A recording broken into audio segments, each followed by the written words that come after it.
তাফসীর করা যায়, কোরআন থেকে যে নসিহত করা যায়, কোরআন থেকে যে মানুষগুলোকে আল্লাহ দিকে ডাকা যায়, এটা একমাত্র আকৃষ্ট হয়েছিলাম তার তাফসীর বা শুনে। সুবহানাল্লাহ।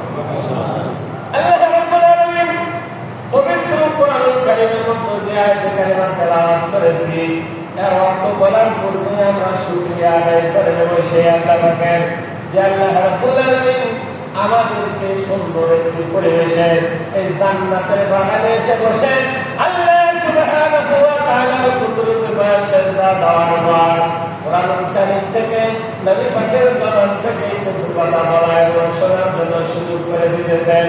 ওই মাহবুবের দরবারে, ওই রবের দরবারে শুকরিয়া স্বরূপ আমরা সকলে করে নিচ্ছি আলহামদুলিল্লাহ।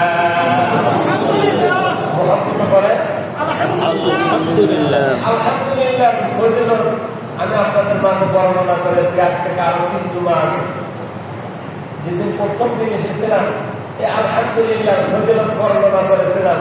তাহলে যে জিনিসের ফজিলত জানা যায় ওই জিনিসের দিকে কিন্তু মন মানুষকে আকৃষ্ট বেশি হয়, মানে ঠিক কিনা?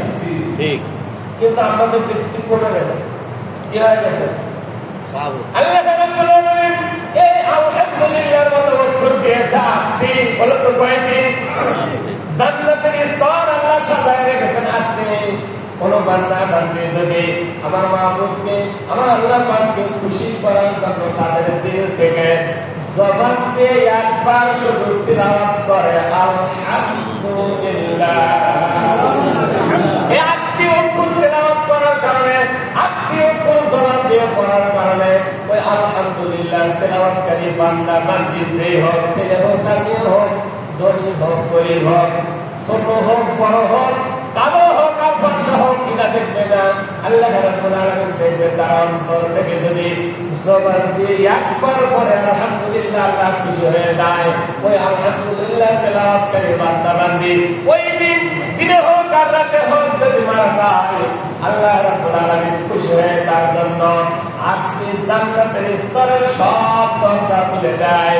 মরণের পরে যেই দরজাতে ইচ্ছা তার জান্নাতে প্রবেশ করবে, বলেন আলহামদুলিল্লাহ।